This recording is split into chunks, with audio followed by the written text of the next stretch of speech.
For example ഈ ഒരു boot തുറന്നു വെച്ച് കഴിഞ്ഞാൽ താഴേക്ക് വന്നു. ഇത് തലയ്ക്ക് 2 വട്ടം അടിച്ചു. നമസ്കാരം, ഇതേതാണ് വണ്ടി? പറഞ്ഞറിയിക്കേണ്ട കാര്യമില്ല. ഇത് ഫോക്സ്വാഗൻ്റെ വീട്ടസ് ആണ്. പക്ഷേ ഈ വീട്ടസിന് ഒരു 3 മാരകമായിട്ടുള്ള വേരിയൻറ്റുകൾ ഉണ്ടെന്ന് അറിയാമോ? 1.5 ലിറ്റർ TS കൂടിയിട്ടുള്ളത്.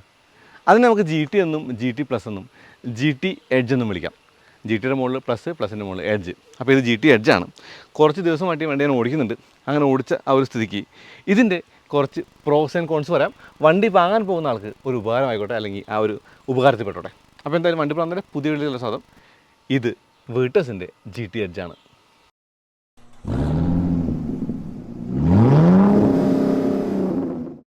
നമുക്ക് പ്രോസ് നിന്ന് തുടങ്ങാം, എന്ന് വെച്ചാൽ ഗുണങ്ങളും തുടങ്ങാം.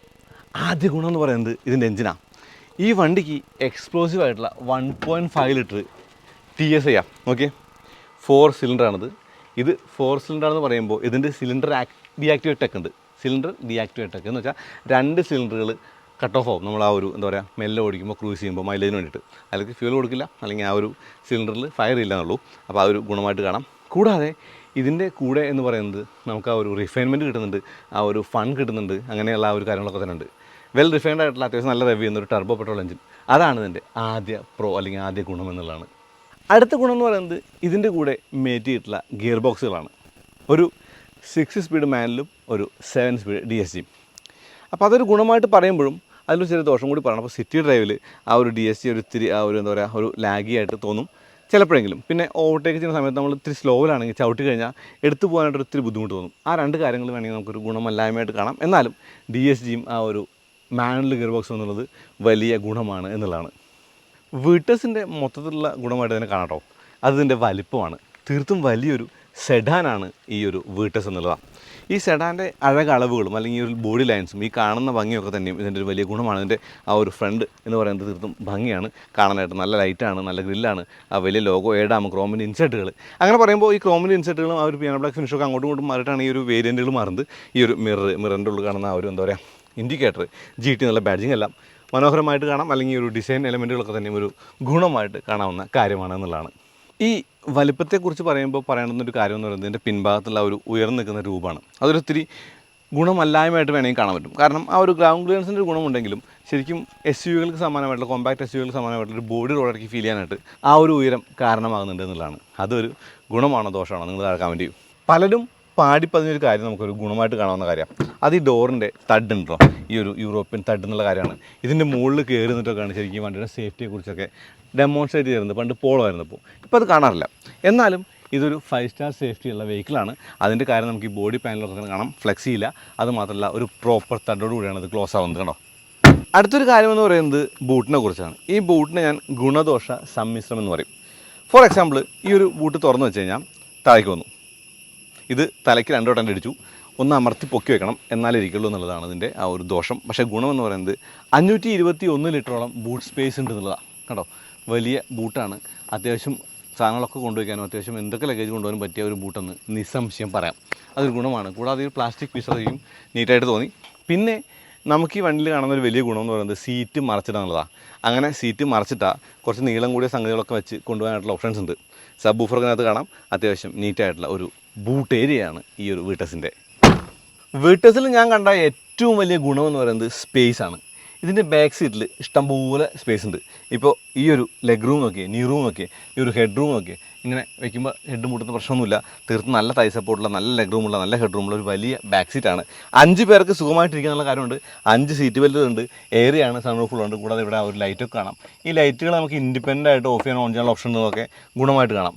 ഡോർ പാഡിൽ സ്റ്റോറേജ് സ്പേസുകളുണ്ട്. അപ്പോൾ തീർത്തും nice place to be in എന്നുള്ള നിലയ്ക്കാണ് ഈ ഒരു വണ്ടിയുടെ ബാക്ക് സീറ്റ്. അതൊരു വലിയ ഗുണമാണ് എന്നുള്ളതാണ്. വേരിയൻറ്റുകളുടെ വൈവിധ്യങ്ങളിലൊന്നാണ് auto head lamps, auto wipers, electric driver passenger സീറ്റുകൾ എന്നുള്ളതൊക്കെ. ഈ വണ്ടിക്ക് അതൊക്കെ തന്നെ ഉണ്ട്. വെന്റിലേറ്റർ സീറ്റ് ഉണ്ട്, അങ്ങനെയുള്ള ഗുണങ്ങളുണ്ട്. എനിക്ക് ഏറ്റവും വലിയ ഗുണമായി തോന്നിയത് തോന്നുന്നില്ല, ഈ സ്റ്റിയറിങ്ങിന് ടിൽറ്റും ആ ഒരു റീച്ചും അഡ്ജസ്റ്റ് ചെയ്യാൻ പറ്റുന്നതാണ്. അപ്പോൾ നമ്മുടെ ഇരിപ്പ് എന്ന് പറയുന്നത് സൗകര്യമായിട്ടിരിക്കാം. അതൊരു വലിയ ഗുണമാണ്. കാരണം കുറച്ച് പിന്നാക്കി ഇരുന്നാലും നമുക്ക് ആ ഒരു സ്റ്റിയറിംഗ് അടുത്തേക്ക് വരും. കൂടാതെ ബ്രേക്കിലേക്ക് നമുക്ക് ആകുന്ന പ്രശ്നം വരില്ല. കാരണം നീളമുള്ളതുകൊണ്ട് ഞാൻ 5.7 ആണ് പറഞ്ഞിട്ടുണ്ട് പലപ്പോഴും. അപ്പോൾ അതുകൊണ്ട് തന്നെ ആ ഒരു ഫീച്ചർ ഇഷ്ടപ്പെട്ടു. കൂടാതെ സ്റ്റിയറിങ്ങിൻ്റെ മുകളിലെ റാപ്പിങ്ങും തീർത്തും നല്ലതാണെന്നുള്ളതാണ്. ഇനിയൊരു ദോഷം പറയാം. ഇവിടെ നമ്മുടെ വണ്ടി സ്റ്റാർട്ട് ചെയ്തു, AC കൺട്രോൾസ് ഉണ്ട്, ഓട്ടോ എന്നുള്ള ആ ഒരു സ്വിച്ചും അല്ലെങ്കിൽ എന്താ പറയുക എല്ലാം ടച്ചാണ്. അങ്ങനെ ടച്ച് ചെയ്യുമ്പോൾ നമ്മൾ കൈ ഇങ്ങനെ വെറുതെ കീറിലും മുകളിൽ വെച്ചൊക്കെ കീറിലും നമ്മൾ കൈ വെക്കാമോ വേണ്ടതെന്നുള്ളത് വേറെ ഒരു ടോപ്പിക്കാണ്. എന്നാലും കൈ വെച്ചാൽ കൈ കൊണ്ടാൽ അറിയാതെ ഫാൻ കൂടുന്നു, കുറയുന്നു, അല്ലെങ്കിൽ എന്താ ടെമ്പറേച്ചർ മാറുന്നു, കുറയുന്നു, ഓട്ടോ മാറുന്നു, അങ്ങനെയുള്ള കാര്യങ്ങളൊക്കെ നമുക്കൊരു ഇത്തിരി അരോചകമായിട്ട് അല്ലെങ്കിൽ ഇത്തിരി ഒരു അസൗകര്യമായിട്ട് തോന്നുന്നുണ്ട്. അത് വേണമെങ്കിൽ ഒരു ദോഷമായിട്ട് പറയാവുന്ന കാര്യമാണ്. പിന്നെ ഇലക്ട്രിക്കൽ അഡ്ജസ്റ്റ്മെൻറ്റുള്ള ഈ ഒരു വണ്ടിക്ക് എന്തുകൊണ്ടോ ഇവർ ആ ഒരു സീറ്റ് ബെൽറ്റിന് ഹൈറ്റ് അഡ്ജസ്റ്റ്മെൻറ്റ് കൊടുത്തിട്ടില്ല. അതും കൂടി വേണ്ടതായിരുന്നു തോന്നി. ഈ ഡ്രൈവറുടെ സൈഡിലേക്ക് കുറച്ച് ഓറിയൻറ്റേഷനുള്ള ഈ സ്ക്രീൻ അതും നല്ലതാണ്. അതിൽ Android auto, apple CarPlay, wireless ആണെന്നത് ഗുണമാണ്. അത്യാവശ്യം ഇൻറ്റ്യൂറ്റീവ് ആയിട്ടുള്ള അത്യാവശ്യം ആ ഒരു റെസ്പോൺസീവ് ആയിട്ടുള്ള സ്ക്രീൻ എന്ന് പറയുന്നത് ഈ ഒരു ബ്ലാക്ക് ഇൻസൈഡിലേക്ക് ഇഴുകിച്ചേർന്നിരിക്കുക എന്നുള്ളത് തീർത്തും നല്ല കാര്യമായിട്ട് കാണാം. അതിൻ്റെ കൂടെ ഈ ഒരു ചുവന്ന ലൈനിങ്ങും ആ ഒരു കാര്യങ്ങളൊക്കെ തന്നെയും വണ്ടിയുടെ ആ ഒരു മനോഹാരിത കൂട്ടുന്നുണ്ട് എന്നുള്ളതാണ്. എനിക്ക് ക്ലസ്റ്ററും ഇഷ്ടമാണ്. നല്ല കാര്യമായിട്ട് കാണാം. കാരണം RPM വേണമെങ്കിൽ RPM, അതല്ല സ്പീഡ് വേണമെങ്കിൽ സ്പീഡ്, വ്യൂ എന്ന് പറയുന്ന ഓപ്ഷൻസിൽ നമുക്കതൊക്കെ ചെയ്യാൻ പറ്റും.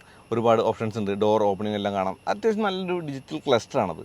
അതും ഈ വണ്ടിയുടെ ഒരു ഗുണമായിട്ടാണ് ഞാൻ കാണുന്നത്. കൂടാതെ യൂറോപ്യൻ കൺട്രോൾ സൈഡിലെ സ്വിച്ചുകളും ആ ഒരു സ്പോർട്ടി ആയിട്ടുള്ള പെഡലുകൾ നോക്കി, ആ ഒരു സ്പോർട്ടി ആയിട്ടുള്ള പെഡലുകളൊക്കെ തന്നെയും ഈ വണ്ടിക്കൊരു ക്യാരക്ടർ കൊടുക്കുന്നുണ്ട് എന്നുള്ളതാണ് അതൊരു ഗുണമായിട്ടുള്ള കാര്യമാണ്. ഇത് ഇങ്ങോട്ട് നോക്കിയേ, ഈ ഒരു ഡോർ ലോക്ക് ബട്ടണുകളും എനിക്ക് അത്യാവശ്യം ഇഷ്ടപ്പെട്ട കാര്യമായിട്ട് കാണാം ഈ ഒരു വണ്ടിയുടെ കാര്യം പറയുമ്പോൾ. ഈ വണ്ടിയുടെ സവിശേഷതകൾ ഒരു ഗുണമായിട്ടോ ദോഷമായിട്ടോ ഞാൻ പറയുന്നില്ല, കാരണം അതിൻ്റെ ഒരു കാര്യമില്ലല്ലോ. പക്ഷേ ഇതൊരു യൂറോപ്യൻ കാറാണ്, ഒരു ഫോക്സ് വാഗണാണ്. ഈ വണ്ടിക്ക് അകത്തൊരു വലിയ നെഗറ്റീവായിട്ട് തോന്നിയ കാര്യം എന്ന് പറയുന്നത് ഇതിൻ്റെ ഹോണാണ്. പേ എന്നുള്ള ആ ഒരു ക്യാരക്ടറായിട്ടുള്ള ആ ഒരു ഹോൺ ഇപ്പോൾ ഈ വണ്ടിക്ക് ഇല്ല എന്നുള്ളത് ഒരു വലിയ ഒരു കുറവായിട്ട് എനിക്ക് തോന്നിയിട്ടുണ്ട്. അതുപോലെ ഒരു വലിയ കുറവായിട്ട് തോന്നിയ കാര്യം എന്ന് പറയുന്നത് ഈ കീ ഉണ്ടോ.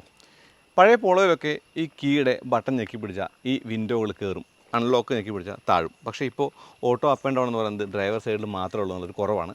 അത് ഒരു ഇത്തിരി കോസ്റ്റ് കട്ടിംഗ് ആയിട്ട് തോന്നി, പ്രത്യേകിച്ചും ഇതുപോലെയുള്ള ഒരു നല്ല വണ്ടിക്ക്. ഈ വണ്ടിക്കകത്ത് ഒരുപാട് ഗുണങ്ങൾ നമുക്ക് കാണാൻ പറ്റും. ക്ലീൻ ആയിട്ടുള്ള ഒരു ഡിസൈനാണ്. കൂടാതെ അഴകളവുകളുടെ സമൃദ്ധിയുണ്ട്, ബോഡി ലൈനുകളുണ്ട്, ബോണറ്റിന് മുകളിലൊക്കെ ക്ലീനാണ്. അത് ആ ഒരു നോസിൽ വെച്ച് വൃത്തികേടാക്കിയിട്ടില്ല. ഗ്ലാസ് ഏരിയ നല്ലതാണ്. ആ ഒരു ഗ്രേ ഫിനിഷിലുള്ള റൂഫ് കൊള്ളാം. സൺ റൂഫും ഷാർക്ക് ഫിൻ അതിനൊക്കെ നല്ല ചേരുന്നുണ്ട്. വലിയ ലോഗോ എന്ന് പറയുന്നത് എടുത്ത് കാണിക്കുന്നുണ്ട് വണ്ടിക്ക്. കൂടാതെ ക്രോമിൻ ഇൻസെറ്റുകൾ ഭംഗി കൊടുക്കുന്നുണ്ട്. അങ്ങനെ ഒരുപാട് ഗുണങ്ങളുള്ളൊരു വണ്ടിയാണ് ഈ ഒരു ഫോക്സ് വാഗണിൻ്റെ വീർട്ടസ് GT എന്നുള്ളതാണ്, അല്ലെങ്കിൽ GT എഡ്ജ് എന്നുള്ളതാണ്. പിന്നെ എനിക്ക് തോന്നിയ ഒരു പരാതി എന്ന് പറയുന്നത് 45 ലിറ്റർ എന്ന് പറയുന്ന ഫ്യൂൽ ടാങ്കിൻ്റെ ഒരു കപ്പാസിറ്റിയാണ്. കുറച്ചുകൂടിയൊക്കെ ഒരു കപ്പാസിറ്റി ആവാമായിരുന്നു തോന്നി. കാരണം അത്യാവശ്യം എന്തൂസിയാസ്റ്റിക്കായിട്ട് ഓടിക്കുമ്പോൾ എനിക്ക് തോന്നുന്നു ഒരു ഫുൾ ടാങ്കിൽ ഒരു 400 കിലോമീറ്റർ കിട്ടുകയാണെങ്കിൽ 450 കിലോമീറ്റർ കിട്ടുന്നത് നല്ലതായിരുന്നു. ഇപ്പോഴത്തെ ഒരു കണ്ടീഷൻ എന്ന് പറയുമ്പോൾ DSG ആണ്. അതുപോലെ എന്താ പറയുക, ഒരു ടർബോട്ടറാണ്. ചവിട്ടി ഓടിച്ചാൽ ഒരു 12-12.5 മൈലേജ് കിട്ടുന്നത്. അല്ലാണ്ട് നമ്മൾ ലാവിഷായിട്ട് ഒന്നുകൂടി അർമാദിച്ച് ഓടിച്ചാലോ അതിൽ 10 താഴേക്ക് പോകും. കാരണം ടർബോ പെട്രോളിൻ്റെ കാര്യം അറിയാലോ, കത്തി അങ്ങ് പോകും. അതുകൊണ്ട് തന്നെ കുറച്ചുകൂടി ഒരു വലിയ ഫ്യൂൽ ടാങ്ക് ആയിരുന്നെങ്കിൽ നന്നായിരുന്നു തോന്നി. ഒരു സജഷനാണ്, അല്ലാണ്ട് അതൊരു വലിയ നെഗറ്റീവായിട്ട് പറയേണ്ട കാര്യമില്ല. ഫോക്സ് വാഗണിൻ്റെ വീട്ടസിന് 2 എൻജിൻ വകഭേദങ്ങളുണ്ട്, 1 ലിറ്ററും 1.5. അപ്പോൾ 1 ലിറ്ററിൻ്റെ ഒരു പ്രൈസ് എന്ന് പറയുന്നത് 10,69,000 രൂപ തുടങ്ങുന്നത്. ഈ 1.5 ആണെങ്കിൽ അത് 16,52,000 അത് 16,52,000 രൂപയിലാണ് തുടങ്ങുന്നത്. എക്സ്ഷോറൂം പ്രൈസ് ആട്ടോ, ഓൺ റോഡല്ല. അപ്പോൾ ഇത് ഒരു GT എഡ്ജാണ്. എനിക്ക് തോന്നുന്നു 20 ലക്ഷത്തിൻ്റെ മുകളിൽ ഒരു വിലയുള്ള ഒരു വണ്ടിയാണത്, ഓൺ റോഡ് പ്രൈസ്. അപ്പോൾ ഈ വണ്ടിക്ക് അത്യാവശ്യത്തിന് വേണ്ടുന്ന സവിശേഷതകളുണ്ട്. കാഴ്ചയ്ക്ക് ഒരു നല്ല ചന്തമുണ്ട്, ഉയർന്നു നിൽക്കുന്ന ഗ്രൗണ്ട് ക്ലിയറൻസ് ഉണ്ട്, പ്രോസ് ആണെങ്കിലും കോൺസ് ആണെങ്കിലും അങ്ങനെയുള്ള കാര്യങ്ങളൊക്കെ തന്നെ ഉണ്ട്. 16 ഇഞ്ച് വീലുണ്ട്, അത്യാവശ്യം നല്ല റൈഡാണ്, അങ്ങനെയുള്ള കാര്യങ്ങളൊക്കെ തന്നെ പറയാം. എനിക്ക് വീട്ടസ് ഓടിക്കാൻ നല്ല ഇഷ്ടമാണ്. കാരണം കുന്തളിപ്പ് കാണിച്ച് ഓടിക്കാൻ പറ്റിയൊരു വണ്ടിയാണ്, നല്ല ഹാൻഡ്ലിങ്ങുള്ള വണ്ടിയാണ്. ഇപ്പോൾ റൈഡിനെ കുറിച്ച് പറഞ്ഞാൽ ഫാസ്റ്റായിട്ട് ഓടിക്കുമ്പോൾ നമുക്ക് നല്ല ഒരു കൺട്രോൾ തരാനും ഈ സ്റ്റിയറിങ്ങിൻ്റെ കൂടെ നിൽക്കാനും പറ്റുന്ന ഒരു സസ്പെൻഷൻ എന്ന് പറയാം. പക്ഷേ ആ ഒരു സസ്പെൻഷന് മോശം റോഡുകളിൽ ഒത്തിരി ആ ഒരു സ്റ്റിഫ്നെസ് ഉണ്ട്, യൂറോപ്യൻ ഫീലാണ്, ഒന്നും പറയാനില്ല. അങ്ങനെ നോക്കുമ്പോഴും അത്യാവശ്യം നല്ല സുഖമുള്ള ഒരു സസ്പെൻഷനാണെന്ന് വെച്ചാൽ, ഇപ്പോൾ മോശം റോഡുകളുടെ കാര്യത്തിലല്ല ഞാൻ പറയുന്നത്, ഹൈവേയിൽ പറന്ന് കയറി പോകുമ്പോൾ തീർത്തും നല്ല കംഫർട്ട് തരുന്ന ഒരു സസ്പെൻഷനാണ് ഈ വണ്ടിക്കെന്ന് പറയാം. നല്ല സ്റ്റിയറിങ്ങുമാണ്. എനിക്ക് ഇതിൻ്റെ ബ്രേക്ക്, സ്റ്റിയറിങ്, സസ്പെൻഷൻ സെറ്റപ്പ് ഹൈവേയിൽ നല്ലതായിട്ട് തോന്നി. അത് നമ്മൾ പറയേണ്ട കാര്യമില്ല. പക്ഷേ പ്രോസ് ആൻഡ് കോൺസിൻ്റെ വീഡിയോ ആകുമ്പോൾ ഒന്ന് ഊന്നി പറയുന്നതാണ്. പക്ഷേ സിറ്റി യൂസിന് ആ ഒരു ഗിയർ ബോക്സിൻ്റെ ആയിട്ടുള്ള ഒരു തുള്ളിക്കളിക്കൽ ഉള്ള പോലെ തന്നെ മോശം റോഡിൽ ചാടുമ്പോൾ ഒരിത്തിരി ആ ഒരു ചാട്ടം നമുക്ക് അകത്തേക്ക് അറിയുന്നുണ്ട് ആ ഒരു സസ്പെൻഷൻ്റെ, അതും പറയാം. അപ്പം മൊത്തത്തിൽ ഈ ഒരു വണ്ടി എന്ന് പറയുന്നത് മികച്ചൊരു കാറാണ്. മികച്ച കാറെന്ന് പറയുമ്പോൾ ഒരുപാട് സവിശേഷതകളുള്ള ഒരു കാറെന്നല്ല ഞാൻ പറഞ്ഞത്. ഇപ്പോൾ വേറെ ഇങ്ങനെ നെഗറ്റീവിൽ വേണമെങ്കിൽ ആ ഒരു റിവേഴ്സ് ക്യാമറയുടെ ക്വാളിറ്റി ഉൾപ്പെടുത്താം. ഞാൻ കുറേ കാര്യങ്ങൾ പറഞ്ഞില്ല, കാരണം ഫീച്ചേഴ്സിലേക്ക് ഞാൻ കൂടുതൽ കടന്നിട്ടില്ല. ഇപ്പോൾ ഉയർന്നു നിൽക്കുന്ന പിൻഭാഗമാണെങ്കിലും കൂടിയ ഗ്രൗണ്ട് ക്ലിയറൻസ് ആണെങ്കിലും ഇതിൽ ഹാൻഡ്ലിങ്ങിൽ നല്ല മികവുണ്ട്. അതുകൊണ്ട് തന്നെ തീർത്തും ഫണ്ണായിട്ട് വെറുതെ കുത്തിപ്പൊളിച്ച് ഓടിച്ചെടുക്കാൻ പറ്റിയ വണ്ടി എന്ന് നിസ്സംശയം പറയാമെന്ന് എനിക്കാണ് ഈ ഒരു വണ്ടിയുടെ കാര്യം. അതുകൊണ്ട് തന്നെ മികച്ച വണ്ടി എന്നാണ് ഞാൻ ഈ വണ്ടിയെക്കുറിച്ച് പറയാം. എനിക്ക് ഈ ഒരു വണ്ടി ഇഷ്ടമാണ്. നിങ്ങൾക്കോ? താഴെ കമൻറ്റ് ചെയ്യണേ. അപ്പോൾ അത്രേ ഉള്ളൂ. അടുത്ത വീണ്ടും വരാം. അതിലേക്ക് നന്ദി, നമസ്കാരം.